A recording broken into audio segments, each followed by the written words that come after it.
웨스트민스터 신앙 고백을 중심으로 주제별로 계속 말씀을 이어가고자 합니다. 오늘 첫 주제는 성경이고요. 성경이 첫 번째 장으로 기록되고 우리에게 같이 나눌 수 있는 기회가 된 것은 그만큼 우리의 신앙과 삶의 유일무이한 법칙이고 근거이기 때문입니다. 그것을 통해서 우리의 믿는 바에 대한 고백을 이어가는 것은 아마도 당연한 이치일 것입니다. 이 내용에 대해서 10개의 항목이 있었고 그 항목은 이미 지난 월요일 날 오전에 홈페이지 자유 게시판에 그 내용을 전문을 올려놓았습니다. 앞으로도 다음 주 이제 삼위일체에 대한 부분들도 계속 이어져 갈 때 그 전문을 월요일 오전에 홈페이지에 실도록 하겠습니다. 여러분들께서 꼭 기억하시고 살펴봐 주시고 그런 고백을, 그런 내용들을 가지고 고백을 해왔구나 라고 깨닫고 같이 마음을 기울여서 이 말씀에 집중한다면 훨씬 더 이해하기도 또 받아들이기도 쉬울 것이라 예상을 합니다. 몇 가지 말씀들을 가지고 그 말씀을 중심으로 한 내용들을 살펴보고자 합니다. 워낙 내용이 방대하고 그 한 단어에 의미가 부여된 것이 많기 때문에 다 알기는 쉽지 않기에 그 몇 개의 말씀을 중심으로 내용들을 살펴보고자 합니다. 먼저 로마서 1장 19절 20절 오늘 우리가 읽은 본문의 말씀인데요. 같이 한번 읽으면 좋겠습니다. 같이 읽겠습니다. 시작. 하나님을 알만한 것이 그들 속에 보임이라. 하나님께서 이를 그들에게 보이셨느니라. 창세로부터 그의 보이지 아니하는 것들 곧 그의 영원하신 능력과 신성이 그가 만드신 만물에 분명히 보여 알려졌나니 그러므로 그들이 핑계하지 못할지니라. 아멘. 여기서 그들이라고 하는 것은 그야말로 그들입니다. 일반적인 모든 사람들을 지칭하고 있습니다. 그 시대에 이 말씀을 듣는 이들뿐만이 아니라 시대를 초월해서 모든 믿음이 있던 없던 간에 모든 사람들을, 일반적인 사람들을 대상으로 이와 같이 말씀을 하고 있는 일입니다. 그 모든 사람들이 충분히 하나님이 계신 것을 알 수 있도록 하나님께서 드러내어 보여주신 일에 대한 이야기입니다. 하나님을 어찌 알 수 있을까? 만물을 보면 하나님을 알만한 지식이 그 가운데 있다는 것을 깨닫게 해주시도록 알려주셨다, 공개해 주셨다는 겁니다. 그것을 통해서 그의 영원하신 능력이라든지 그의 신의 성품을 분명히 알 수 있도록 그가 지으신 만물에 다 공개해 놓으셨다는 겁니다. 뭐 자격이 필요하거나 어떤 지식이 필요한 것이 아니라 모든 사람이 봐도 알 수 있을 만큼의 명확한 것으로 하나님의 영원하신 그 능력이나 아니면 하나님의 성품을 드러내어 보여주셨다라고 하는 것입니다. 이 말씀을 가지고 또 수식하는 시편 19편 1절의 말씀도 이렇게 선포하고 있어요. 하늘이 하나님의 영광을 선포하고 궁창이 그의 손으로 하신 일을 나타내는도다. 그리고 온 만물이 하나님이 하나님이신 것을, 하나님이 계신 것을, 하나님이 어떤 일을 행하셨는지를 분명히 보여 알게 해주는 일들을 계속해서 반복해서 보면 알 수 있도록 우리에게 드러내어 알게 해주셨다는 거예요. 그러니까 핑계치 못한다는 겁니다. 나는 몰랐어요 라고 이야기할 수 없도록, 변명할 수 없도록 우리에게 분명하게 나타내어 주셨어요. 하나님이 계시겠구나, 이거 하나님이 하셨겠구나 라고 하는 것을 분명히 알 수 있도록 나타내어 주셨다는 겁니다. 그럼에도 불구하고 하나님의 존재를 없다 하는 사람을 시편 14편 1절에는 이렇게 정의합니다. 어리석은 자는 그 마음에 이르기를 하나님이 없다 하는도다. 어리석은 자들은 이와 같이 하나님이 분명히 드러내어 알 수 있도록 핑계치 못할 하나님의 일들을 만물 속에 허락해 놓으셨는데 그 마음의 어리석음으로 하나님이 없다라고 이야기를 한다는 겁니다.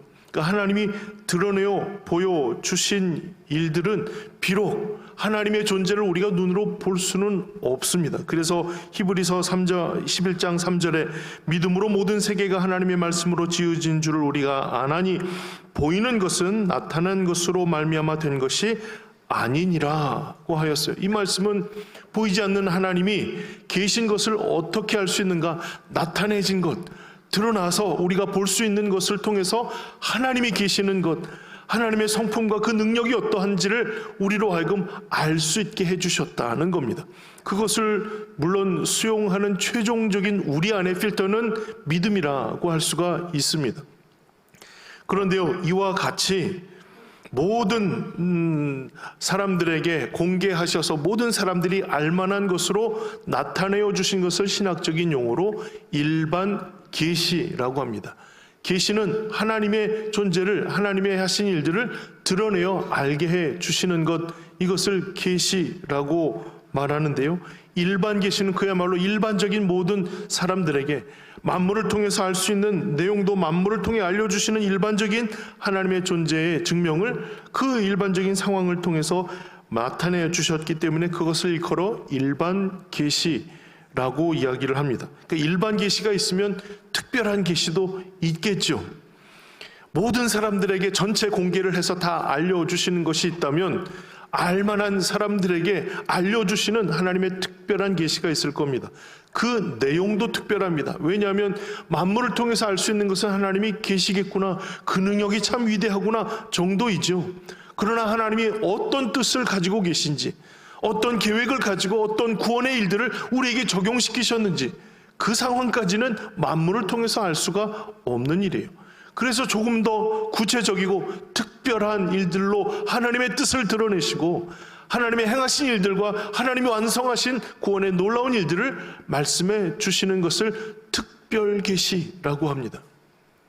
그 일반 계시는 모든 사람들이 하나님이 계신 것 정도는 알 수 있는데 뭘 행하셨는지, 내가 그의 어떤 혜택을 받았는지 알 수가 없는 일이죠. 그래서 그와 같은 구체적이고 특별한 하나님의 일들을 우리에게 알려주시고자 우리에게 특별한 계시를 나타내어 주셨는데요, 그것을 일컬어서 성경이라고 합니다. 그러니까 하나님께서 뭘 하셨는지, 어떤 계획을 가지고 어떻게 하나님의 사역을 완성하셨는지를 우리는 이 성경의 말씀을 통해서 알 수가 있다는 거예요. 그래서 이것을 특별 계시라고 합니다. 그 성경에서 이 특별 계시를 통하여 우리에게 알려주신 하나님의 구원의 방식은 사도행전 4장 12절, 다른 이로서는 구원을 받을 수 없나니 천하 사람 중에 구원을 받을 만한 다른 이름을 우리에게 주신 일이 없음이라. 아하, 유일한 길을 우리에게 보여주셔서 나타내어 주셔서 그 길로 걷는 이들에게 구원을 주시는구나, 이게 하나님의 구원의 방식이로구나 라는 것을 깨닫게 하시는 거예요. 그러니 이 말씀이 아니면 우리에게 주신 유일한 구원의 길을 우리는 알 수가 없는 거예요. 아무리 만물을 다 뒤져봐도 그것이 어떠한 의미인지를 알 수가 없거든요. 그래서 특별한 계시이고 특별한 사람들이 깨닫게 되는 거예요. 그 귀 있는 자가 성령이 하시는 음성을 듣게 되고 하나님께서 우리에게 보여주셔야 알 수 있는 것들로 깨달아 그 마음에 새기게 되거든요. 그래서 이 의미를 따서 특별한 계시, 특별 계시라고 하나님의 뜻을 나타내는 것을 우리에게 알려줍니다. 이 경로가요, 예전에는 구약시대에는 여러 모세와 선지자들을 통해서 전달이 되었고 지금은 여러 다양한 모습으로 우리에게 전달되는 것 같지만 이 특별한 계시를 통해서 우리에게 하나님의 뜻을 온전히 드러내어 주셨어요. 히브리서 1장 1, 2절에 보시면 옛적에는 선지자들을 통해서 여러 부분 여러 모양으로 우리 조상들에게 말씀하신 하나님이 이 모든 날 마지막에는 아들을 통하여 우리에게 말씀하셨으니 이 아들을 만유의 상속자로 세우시고 또 그로 말미암아 모든 세계를 이으셨느니라. 하나님의 뜻이 우리에게 드러내는 일들은 이 특별 계시를 통해서 우리에게 알게 해주시는 경로는 예전에는 여러 선지자들을 통해서 여러 부분 여러 모양으로 우리에게 조상들에게 말씀하셨지만 이제 마지막 때는 아들을 통하여 그 아들에 대한 이야기들을 통해서 분명하게 우리에게 하나님의 뜻이 어떻게 성취되었는지를, 하나님의 세계가 어떻게 이어가시는지를 우리에게 알려주셨다라는 것입니다. 그렇게 하나님의 뜻이 전달되었어요. 그러니까 예전에 선지자들, 구약의 모세오경 같은 경우에는요, 그 시절 이전만 해도 사람들의 나이가 600세, 많으면 900세, 그러니까 한 100세 정도 돼야 이제 뭐 좀 일 좀 하겠구나, 그런 정도인 것이죠. 그러다 보니까 그 수많은 날들 속에서 하나님이 주셨던 그 메시지들이 다 기억하고 그것을 온전히 보존할 수가 있었어요. 그런데 연세들이 다 이제 짧아지기 시작하잖아요. 그 급격히 그 나이들이 작아지고 게다가 길어지는 날들 속에서 하나님의 계시의 양은 더 많아지는 거예요. 그래서 그것을 담을 수 있는 기록물을 우리에게 허락해 주시고, 그 기록물들을 통해서 계시의 모든 부분들을 우리로 하여금 알고 가르치고 배울 수 있도록 우리에게 기록물을 허락해 주셨는데요, 그것이 바로 성경의 말씀이라는 거예요. 그래서 성경은 단지 책으로만, 기록물로만 우리들에게 중요한 의미가 있는 것이 아니라 그것이 하나님이 우리에게 주신 말씀으로 받는 것이죠. 그래서 우리는 성경 말씀이라고 합니다. 성경 책과 그 책의 내용이 우리에게 주신 말씀이라는 우리의 신앙의 고백이 함께 담겨진 거예요. 그래서 성경 말씀을 우리가 하나님의 말씀으로 받고 있는 겁니다. 지금 우리에게 주시는 하나님을 드러내는 계시는 이 성경 말씀이 충분합니다. 그래서 계시는 더 이상 진행되지 않아요. 하나님께서 더 이상 다른 방식으로 우리에게 하나님을 드러내거나 뜻을 나타내시는 일들을 행하지 않습니다. 그럼 뭘 통해서 우리가 그것을 알 수 있느냐? 성령께서 우리의 마음을 열어서 보여주시는, 이미 우리에게 완성하신 계시의 말씀을 통해서 우리의 눈을 열어 보여주시는 조명을 통해서 우리가 깨닫게 되는 거예요. 이 조명에 대한 이야기는 잠시 후에 한 번 더 다루도록 하겠습니다. 자, 이와 같이 하나님께서 계시의 말씀을 완성하셔서 우리에게 허락해 주셨죠. 그러면 이 계시의 말씀들은 어떻게 시작되었는가? 이 부분에 대해서 우리가 두 번째로 생각할 말씀은 디모데후서 3장 15절에서 17절의 말씀이에요.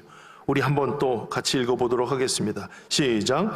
또 어려서부터 성경을 알았나니 성경은 능히 너로 하여금 그리스도 예수 안에 있는 믿음으로 말미암아 구원에 이르는 지혜가 있게 하느니라. 모든 성경은 하나님의 감동으로 된 것으로 교훈과 책망과 바르게 함과 의로 교육하기에 유익하니 이는 하나님의 사람으로 온전하게 하며 모든 선한 일을 행할 능력을 갖추게 하려 함이라. 아멘. 이 말씀 중에서 두 가지를 우리가 생각해 볼 수가 있을 텐데요. 하나는 모든 성경은 하나님의 감동으로 되었다는 겁니다. 하나님의 감동으로 모든 성경이 이루어지게 되었다는 거예요. 이건 두 가지를 우리에게 설명해 주고 있어요. 하나는 원저자가 하나님이시라는 거예요.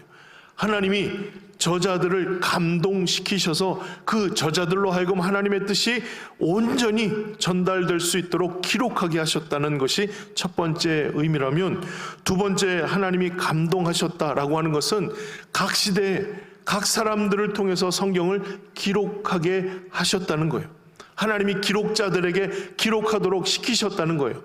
감동이라는 말은 이렇게 찌릿찌릿하고 뭔가 오는 전율만을 의미하는 것이 아니라 하나님이 그 기록에 관여하셨다는 거예요. 그 기록을 주관하셨다는 겁니다. 그래서 이 기록이 하나님의 뜻에 오류나 오염되지 않고 온전히 하나님의 뜻을 기록할 수 있도록 하나님이 주관하셨다는 말이에요. 그러니까 기록상에 기록된 성경의 말씀에 오류가 없다는 것은 하나님의 감동으로 하나님께서 뜻하신 모든 바가 저자들을 통해서 온전히 증거되었다는 것을 믿는 겁니다. 그러니 기록한 자를 감동시키셔서 그들의 필체로 기록하게 한 여러 성경의 말씀들을 통해서 하나님의 뜻이 온전히 그들 가운데 드러날 수 있도록 기록하게 하시고, 그것이 지금 인쇄술이 발달하니 이 책으로 하나의 책으로 우리가 받고 그것을 볼 수 있게 된 것입니다. 그러니 그 성경의 말씀의 권위는 하나님의 말씀인 거예요. 그 성경의 권위는 하나님의 말씀에 있기 때문에 이미 저자들을 감동시키셔서 하나님이 기록하게 하신 일이 온전하기에 여기에 뭔가가 더 필요하거나 이런 쓸데없는 내용이야 라고 첨삭할 수 있는 것이 아니라는 것이죠. 다른 권위가 우선돼서도 안 된다는 거예요. 종교개혁자들이 오직 성경을 기치로 종교개혁을 시작하였잖아요. 그것이 어떤 의미인가? 성경보다 앞서는 권위가 있었다는 거예요. 성경보다 무엇이 앞섰는가? 그동안은 교회와 교회의 전통이 앞섰어요. 교회의 전통 가운데에서 수장이라 불렸던 교황이 가지고 있던 말 한마디가 성경의 권위보다 앞섰다는 거예요. 교황이나 성인들의 이야기가 오히려 성경보다 앞선 구조 속에서 아니다, 오직 성경이 가장 유일하고 위대한 우리의 가치다라는 것을 알리며 시작한 것이 바로 종교개혁이라는 겁니다. 지금도 이 고백이 유효한 것은요, 성경 말씀을 통해서 하나님의 뜻을 분별하고 온전히 하나님께서 우리에게 증거하게 하신 귀한 말씀을 우리가 받고 그 말씀대로 순종하여 나아갈 수 있도록 거기에 인생을 걸 수가 있게 된 것이죠. 그러니 여기에 누가 어떤 권위를 가지고 어떤 전통을 가지고 누군가 불쑥받은 계시가 있다라고 얘기하는 것은 결코 우리가 받을 수 없는 이야기라는 겁니다. 성경 말씀을 너무나도 잘 알고 있기 때문에 하나님의 계시가 특별히 나에게 더 임하게 되었다라는 말은 우리가 믿을 수 없는 말이라는 거예요. 결코 믿을 수 없는 말이에요. 성경의 말씀은 이미 온전하고 우리에게 깨닫고 하나님의 뜻을 분별하기에 충분한 것으로 온전히 우리에게 증거된 말씀이라는 것이죠. 이 말씀을 근거로 우리가 하나님의 계시가 이미 종결되었고 또 다른 계시를 통해서 특별한 부족한 부분을 채우기 위한 다른 것이 주어지지 않는다는 것을 우리는 확실하게 알고 있다는 겁니다. 그래서 잘못된 가르침으로 인한 이단 사이비들이 계속해서 이 과정을, 이 전철을 밟고 있는 거예요. 나에게 주신 특별한 계시의 말씀들이 기존에 있던 질서보다 더 앞선, 기존에 주셨던 말씀보다 더 앞선 것이 되었어요. 아니, 이전에 우리에게 주셨던 이 계시의 말씀들이 부족하고 연약한 부분들이 있어서 나로 하여금 그것을 채우도록 나에게 계시해 주셨다는 것에 사람들의 마음이 혹하게 되는 거예요. 이건 어디서도 들어보지 못한 말씀들이거든요. 누구도 얘기하지 않은 이야기들이에요. 하나님이 어리석어서 계시의 말씀의 불완전함을 우리에게 전달해 주시지 않았다는 것입니다. 그래서 이것을 개인적인 어떤 열정이나 아니면 자신의 지식을 통해서 이리저리 휘두를 말씀이 아니라는 것이죠. 그래서 베드로후서 1장 21절에 먼저 알 것은 성경이 모든 예언은 사설의 풀 것이 아니니 예언은 언제든지 사람의 뜻으로 낸 것이 아니요 오직 성령의 감동하심을 받은 사람들이 하나님께 받아 말한 것임이라는 겁니다. 여기서 말하는 예언은 바로 이 성경의 말씀을 의미하는 거예요. 이 성경의 말씀들은 하나님의 감동을, 성령의 감동하심을 받은 사람들이 하나님께 받아서 하신 귀한 말씀이라는 것이죠. 그러니 사사로이 풀 것이 아니라는 겁니다. 그러면 여기에 또 하나의 문제가 보이게 되죠.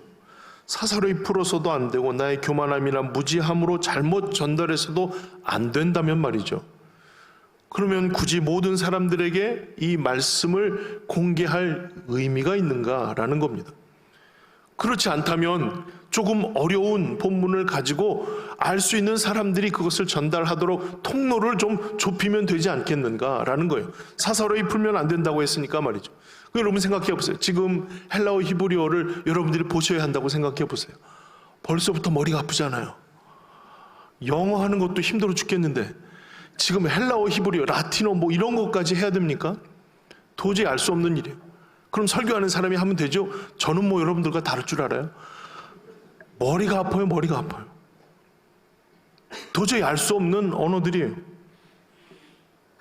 그러면 이것을 왜 지금의 우리의 언어로 온전히 번역이 다 되어서 말씀이 전파되는 곳마다 제일 먼저 하는 일이 그 부족, 그 나라의 언어로 성경이 번역되는 일이잖아요. 모든 사람들에게 다 공개가 되었어요. 근데 이와 같은 특별한 계시를 모든 사람들에게 다 공개하는 것이 오히려 더 위험한 일이 아닙니까? 사사로이 풀지 말라고 하셨는데 지금 우리가 사사로이 개인적으로 묵상하는 일들도 금해야 하는 거 아닙니까? 라는 말을 할 수도 있다는 거예요. 그런데 종교개혁자 루터의 이야기를 한번 들어봅시다. 여기 어떤 말을 하였냐면 사적 해석의 폐해를 걱정함보다 구원의 메시지를 바르게 이해하는 것을 훨씬 더 크고 중요한 사안으로 보았다는 겁니다. 물론 이단이나 사설들을 통해서 잘못된 해석, 잘못된 사사로운 일들로 하나님의 말씀을 무너뜨리고 하나님의 말씀의 온전함들을 자신의 것으로 바꾸는 일들이 일어날 수도 있어요. 거기에 대한 불안함과 두려움들이 우리 가운데 일어날 수도 있어요. 그러나 이것보다 훨씬 더 큰 가치가 있는데, 그것은 모든 사람이 하나님의 구원의 계획, 하나님이 나를 통한 구원의 하나님의 역사와 그 메시지를 깨닫게 하는 일이 훨씬 더 중요한 가치라는 거예요. 이를 위해서 모든 사람들이 읽을 수 있도록 내 언어로 된 하나님의 말씀을 접하게 하였다는 겁니다. 이 의미가 훨씬 더 큰 거예요. 나를 향한 하나님의 구원, 나를 향하신 하나님의 구원의 완성이 이와 같음을 우리가 깨닫게 되는 일이에요. 그것이 어떤 것보다 더 우선되는 가치였기에, 비록 사사로이 풀어서 2단들도 나오고 3단도 나오고 이래서 정말 혼란스럽고 힘겨운 일들을 지금도 우리가 경험하고 있는데, 그것에 대한 위험이 있지만 그럼에도 불구하고 하나님의 뜻을 온전히 공개하여 그 뜻이, 그 구원의 역사가 우리 가운데 임하였음을 알게 하는 메시지를 전달하는 것이 훨씬 더 중요하기에, 오직 말씀을 들고 일어서서 나아갔던 종교개혁자 루터는 이와 같은 분명한 입장을 가지게 되었다는 겁니다. 이것이 감동으로 된 하나님의 말씀에 대한 시작이에요. 그렇다면 그 말씀이 어떠한 유익이 있고 능력이 있는가? 아까 우리가 읽었던 디모데의 말씀을 통해서 성경은 교훈과 책망과 바르게 함과 의로 교육하기에 유익하고 하나님의 사람으로 온전하게 하면 모든 선한 일을 행할 능력을 갖추게 하려 함이라고 하였습니다. 모든 능력을 갖추는 거예요. 모든 일에 하나님의 뜻 가운데 거할 수 있도록, 그 뜻으로 나아갈 수 있도록 우리에게 주시는 하나님의 능력이 된다는 겁니다. 그런데 여러분, 자세히 생각해 보세요.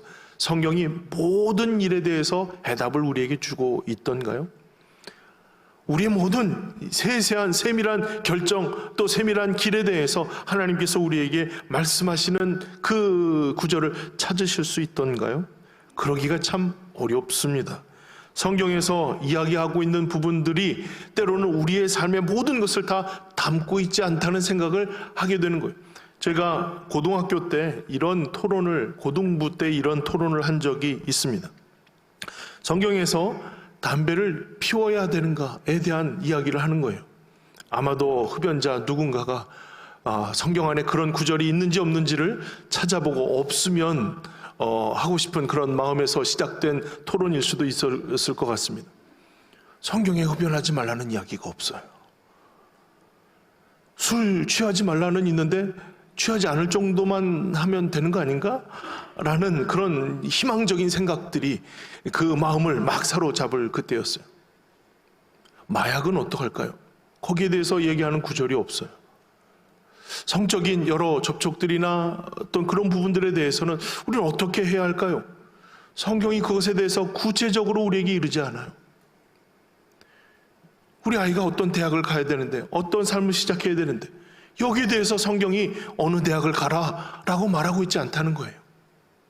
그럼 우리가 어떻게 그것을 결정하고 하나님의 뜻을 우리가 받을 수 있을까요? 여기에 제가 어떤 책에서 그 부분들을 좀 인용해 드리겠습니다. 우리는 더욱 성경을 읽으면서 성경의 진리로부터 추론해낸 결론들이 성경이 명확하게 기록된 하나님의 계시만큼이나 확실함으로 여겨 판단하고 생각을 정돈해야 합니다. 이 말이 무슨 말일까요?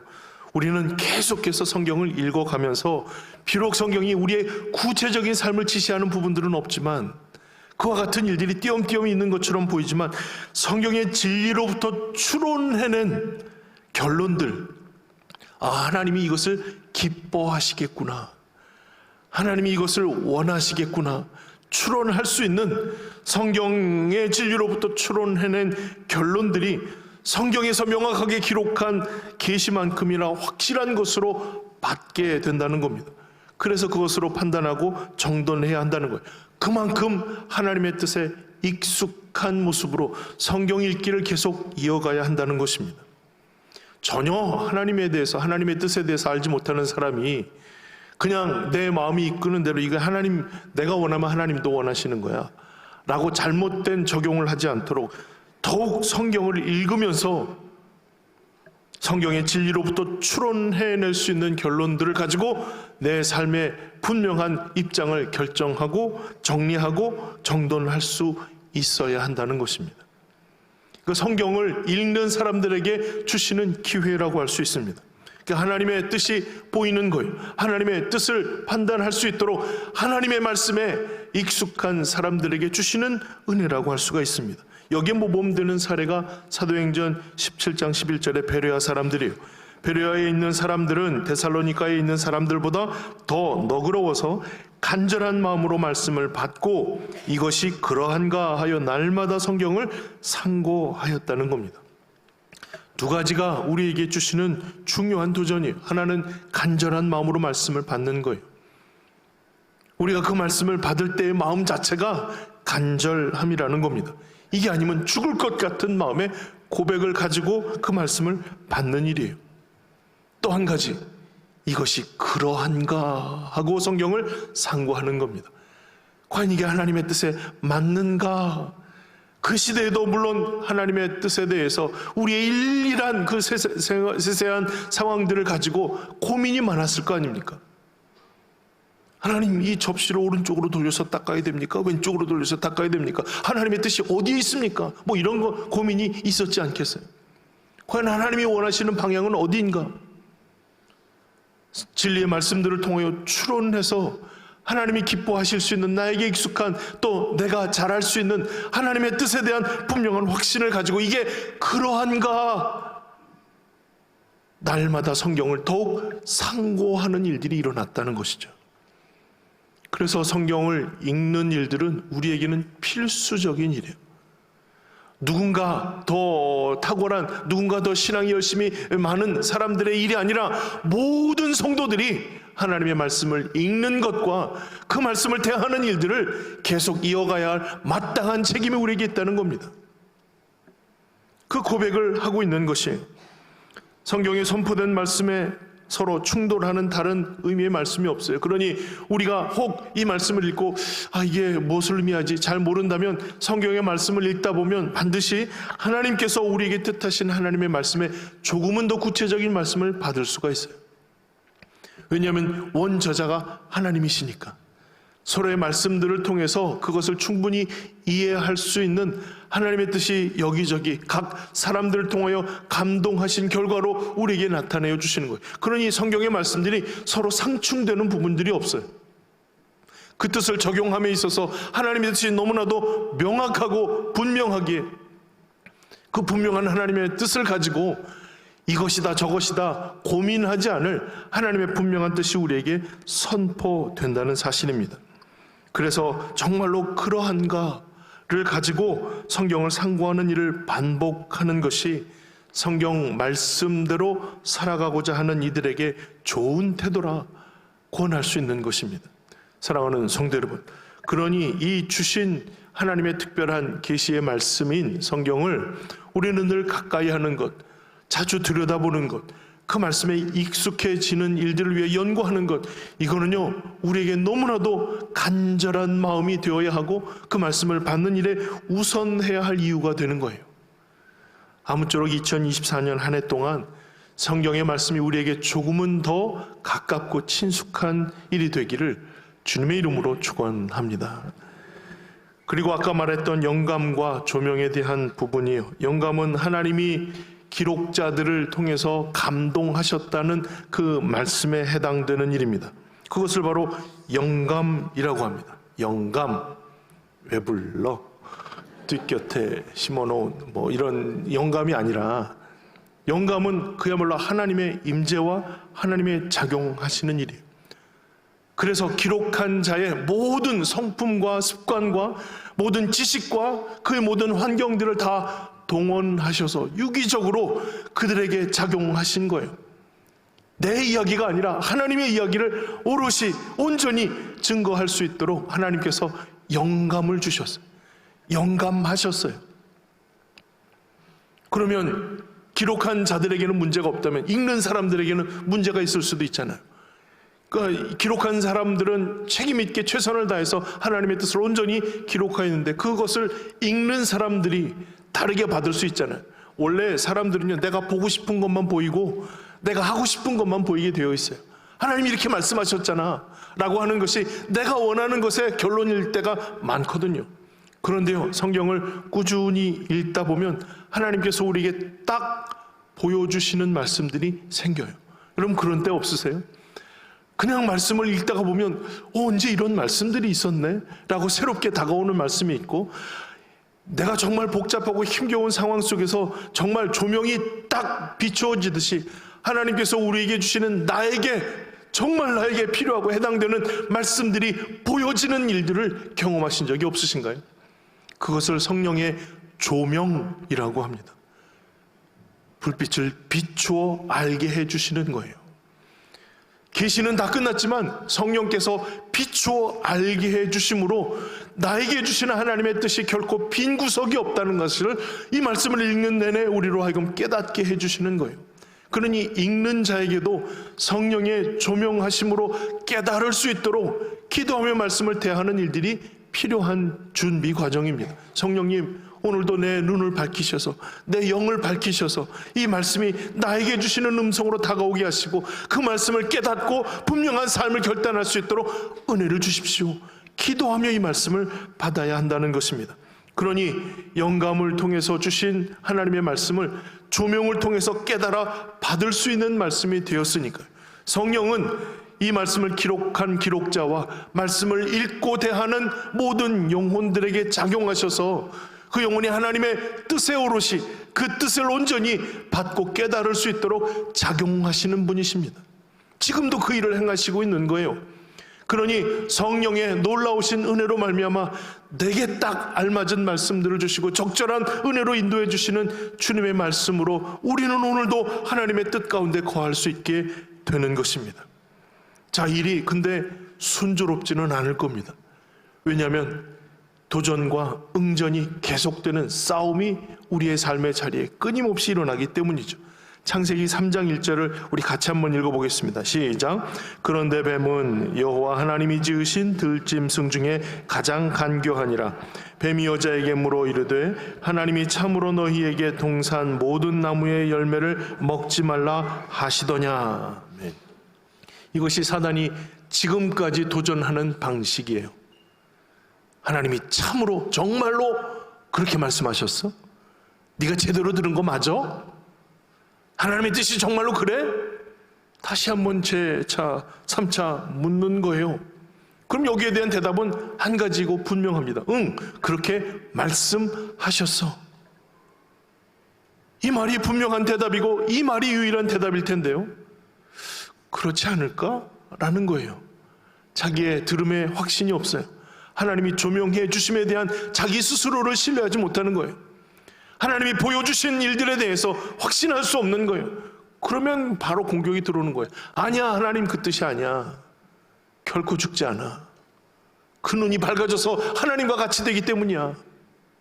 먹어봐. 이 일 때문에 온 인류의 최악의 일들이 들어오게 되는 것이잖아요. 여기에 대한 분명한 대답, 응, 내게 말씀하셨어. 이와 같은 본을 보이신 분이 바로 예수님이시죠.